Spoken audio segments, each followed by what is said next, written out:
What is religion? Is communism a religion? Why not? Communism has a founding figure. It has a certain number of books which are treated with the reverence of scripture. It has its own symbols, its own advocates, its own worldview, its own quest, the establishment of a classless society. It's got everything that religion has. Yet we seldom think of communism as a religion. Is it because communism does not believe in God? Is the belief in God the actual essence of religion? Well, Buddhism does not believe in God, and yet Buddhism is a religion. On the other hand, there can be people who believe in God but don't have a religion. I've personally talked to an Iraqi man who was not really convinced with the theory of evolution. He thought that, well, you can't really believe that something as complex as our bodies has evolved, and consequently, nah, evolution is false. There is a God, and that God created us. But because that Iraqi man has seen a lot of violence committed in the name of religion, he has lost his faith in any particular religion. And he believes that this God has decided to abandon humanity. There's actually a very similar kind of belief just mentioned as rhetoric by the famous philosopher David Hume in his dialogues concerning natural religion, where he discusses skepticism about a creator. Said, well, maybe the creator has moved on. Maybe he was just training uh, to create a world, and after he created ours as an exercise, he moved on to more important things. Now, that person, or the the kind of assumption that David Hume makes, the kind of theory that he proposes, is a form of belief in God, but it's obviously a form of irreligion rather than religion. So, if God is not the essence of religion, what is it? Is religion a structure about morality? Is it about the golden rule? Treat people the way you want them to treat you? Well, you'll find a lot of convergence on this point.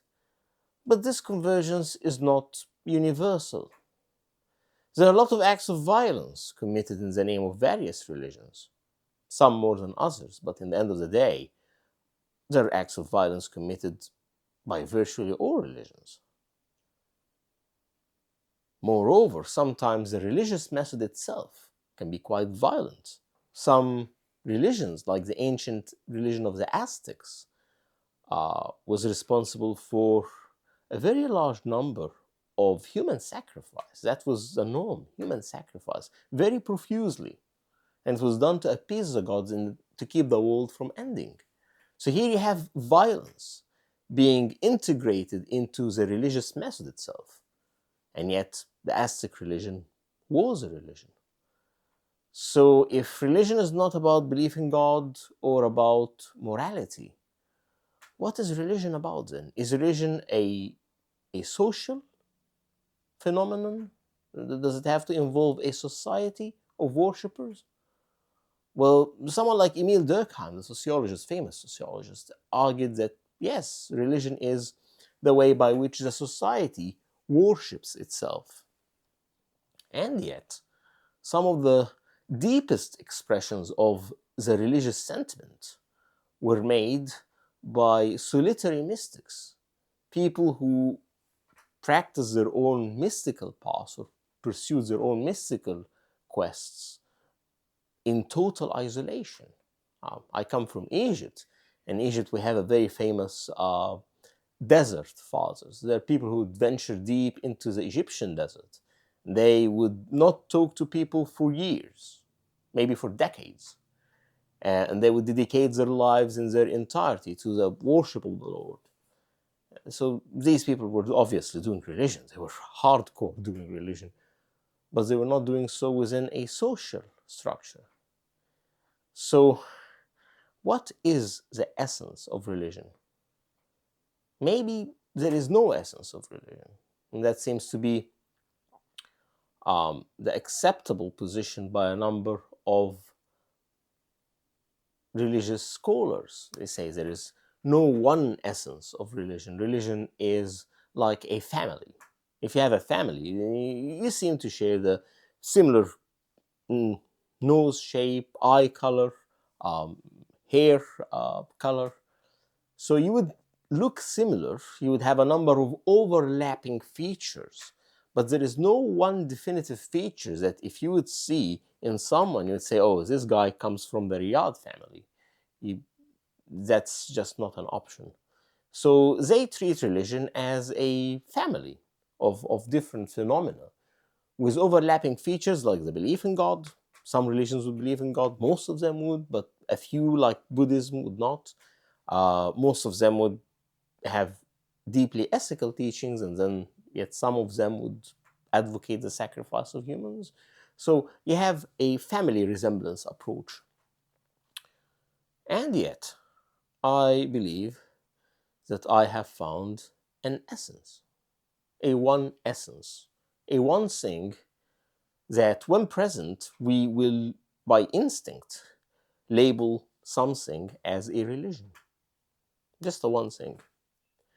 And before I can reveal that what that one thing is, I will have to start by making an important correction. So far, most people believe that religion is a world view. It's a number or a set of beliefs. You believe in this and that and this and that, then you follow this religion or that religion. I argue that religion is not a world view. And I'll use that Iraqi man that I've mentioned earlier as proof. Now, this man does have a worldview. He does believe in a God, a creator God who created us.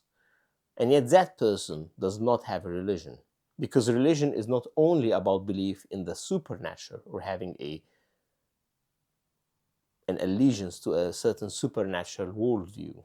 Religion, in essence, is a quest.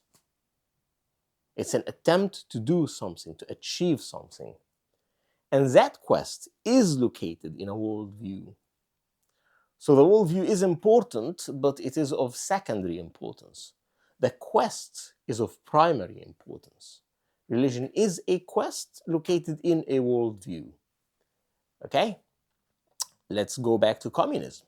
Let's see how communism fares. There is a quest, the establishment of a classless society. There is a worldview where the rich and the aristocrats, the bourgeois, are exploiting the poor. You have class struggle. So you do have these two things. You have the quest and you have the worldview. And yet, communism is not a religion. Why? Because there is a third element. And that element is probably the most load-bearing, is the most important element. And that is the method used in the quest. Communism bases its methods on a number of things that would make sense to everyone. If you're a communist or if you're not a communist, they would make sense to you. Education, revolution, exporting revolution to other countries, civil wars, wars. You have a large number of methods. And these methods are perfectly understandable to everyone. I'm not a communist, and yet these ideas make sense. In theory, in essence, all of these methods can indeed lead to the success of communism. And indeed, communism has succeeded for a number of decades. In the mid-20th century, communism was global. Based on these methods are efficacious. But the religious method doesn't make sense to everyone. Imagine a Buddhist. A Buddhist has a quest. The quest is to end rebirth. He believes in a certain worldview where he is born to suffer and die and be reborn and over again. Suffering is one of the marks of existence. Dukkha is one of the marks of existence. And so what does a Buddhist do? He practices meditation. He follows the Eightfold Noble Path. He does a number of things that to an outsider, to someone who is not a Buddhist, don't really make sense. Why would sitting down cross-legged chanting mantras or whatever, how could this end up a cycle of death and rebirth? What is the connection? It wouldn't make much sense to a non-Buddhist. Same thing, if someone believes, someone who is a Christian, he believes in God and he wants to achieve something, he wants to succeed at a career, and he prays to God. And it wouldn't make sense to you unless if you believe in God. If you don't believe in God, then that person is wasting their time. But if you believe, then it makes sense. So the religious method, and that is the essence of religion, the religious method is based on a certain assumption. That assumption only makes sense to believers and not to outsiders. I call this assumption the Trojan assumption. And I argue that the Trojan assumption is the essence of religion. If you have a Trojan assumption and you're basing your methods on a Trojan assumption, then you have a religion. If you don't have a Trojan assumption, even if you have a quest, then you don't have a Trojan assumption. Now, the Iraqi guy who believes in God does not have a quest at all. He says, God has abandoned us. He doesn't care. There's no point of interacting with him. So he doesn't have a quest. And without having a quest, you wouldn't have methods. And without the methods, you wouldn't have the Trojan assumption. So there is a cascade of positions that lead to the Trojan assumption. First, you need to have a quest. And that quest will need to be based on a number of methods which are based on a Trojan assumption. The Iraqi guy doesn't have a quest at all. The communists do have a quest, but the methods are not based on a Trojan assumption. And then the Christian and the Buddhist go all the way down to the Trojan assumption. Now, the Trojan assumption has got 4 criteria. The first criterion is that the Trojan assumption will be comprised of elements within the worldview. And this is how the Trojan assumption needs a worldview. The Buddhist needs to believe that he's to die and to be reborn and so on. Without that, he doesn't have a Trojan assumption. The Christian needs to believe that God exists. And this is why God, as the essence of religion, has been very widespread belief in Western countries, because God sits at the center of the Christian Trojan assumption. Even at the Muslim Trojan assumption, believe in Allah is the essence of the Muslim method. But for a Buddhist, you can be religious or irreligious without believing in a God, because the Trojan assumption does not involve a God. The Trojan assumption involves other elements. And this is why you can have something as a non-theistic religion, a religion that does not believe in God, but is still very obviously a religion. This is the case with Buddhism, it's the case with Jainism, and it's also the case with some modern religions that have come up in more recent times, possibly Scientology. So the first criterion of the Trojan assumption is that it is based or made out of elements in the worldview. The second criterion is that it connects what the believer does to whatever aim he attempts to achieve. The Iraqi guy is not trying to achieve anything. So he does believe in God, but God does not overlap with a Trojan assumption. There is no Trojan assumption at all. And that's why belief in spirits, belief in God on their own are not a religion. The third criterion of the Trojan assumption is that this assumption will have to be either metaphysical or practically unfalsifiable. Now, this is very important, because on the third assumption, on the third criterion, we can exclude things like science. We can exclude things like technology. We can exclude political ideologies like communism. Communism does have an assumption. It's saying if we do this, we're going to reach a classless society. But there is nothing metaphysical about it. There is nothing that is based on belief. And there is nothing that is unfalsifiable. It's actually been falsified. It has failed in a number of countries. So the third criterion is where you can exclude things like science, like technology, like political ideologies. But then we have another question. What about pseudoscience? What about homeopathy? Homeopathy is trying to achieve something. It's trying to relieve ailments, to heal people. So there is a quest. There is a certain worldview where the water molecules actually remember the chemicals that they were in touch with, because the homeopathic quote-unquote medications are so diluted that you wouldn't find a single molecule of the actual substance in it. It would be just water. So how could ingesting water actually relieve you from any ailment? That wouldn't make sense. And in response, the reply is that, well, it's been diluted so much, the molecule is not there, but water remembers the molecules that it came in touch with. Well, okay, well, that's almost metaphysical. And yet, homeopathy is not a religion. There is a worldview where water can remember things. There is a quest. We're trying to heal people. And it's possibly metaphysical, because now you're assuming that water has a memory of sorts, or at least it's unfalsifiable, because if you ingest the homeopathic medicine and it doesn't work, they will come up with all kinds of excuses. And this is why we need a fourth criterion to tell religion from non-religious pseudoscience. And when I say non-religious pseudoscience, I'm already implying something. I'll get to that in a moment.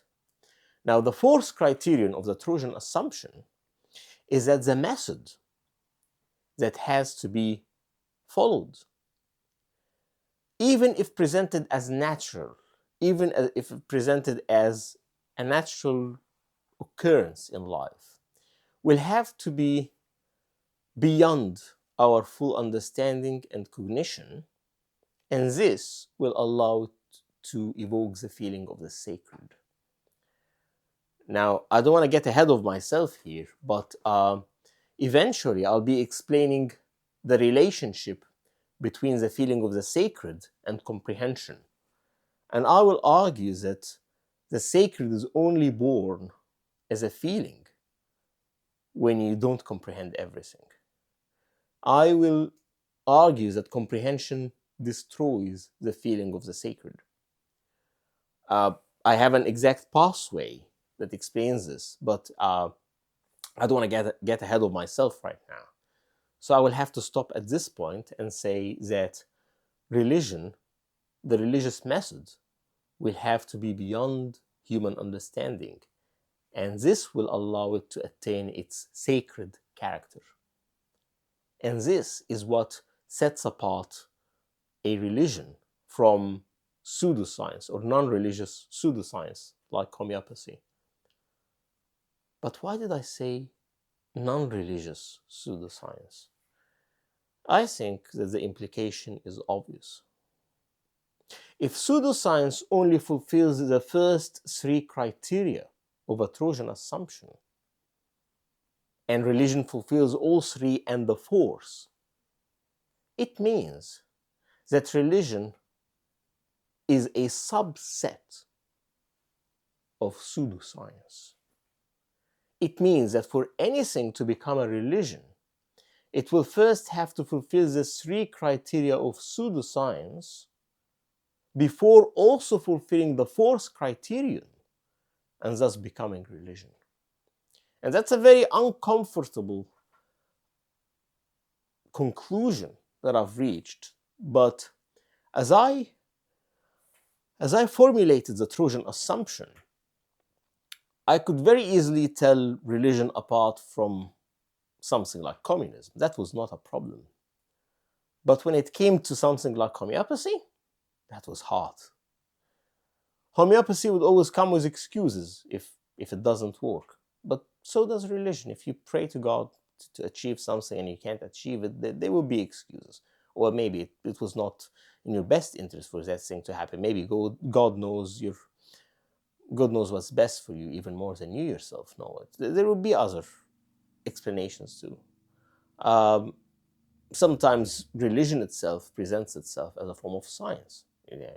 If a child asks, well, where's God? I can't see God. Well, one of the common answers is, well, yeah, you also can't see radio waves, but it doesn't mean that they don't exist. God exists just like radio waves exist. So sometimes religion itself presents itself as science. And so telling apart science from pseudoscience or religion from pseudoscience was a very hard task. Now, these are the 4 criteria of the Trojan assumption. And we can see the Trojan assumption running beneath each and every religion. I argue that if something fulfills the 4 criteria of a Trojan assumption, then it is religion. If it doesn't fulfill it, it's something else. Buddhism, for instance, has a Trojan assumption. The belief that meditation and ethical living will end up cycles of rebirth. Christianity has a Trojan assumption. It's the belief that believing that the sacrifice of Jesus saves sins allows you to attain salvation. That's John 3:16.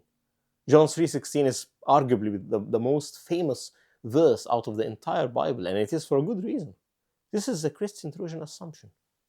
In one sentence, it tells you what you're attempting to achieve, the goal. The goal is salvation.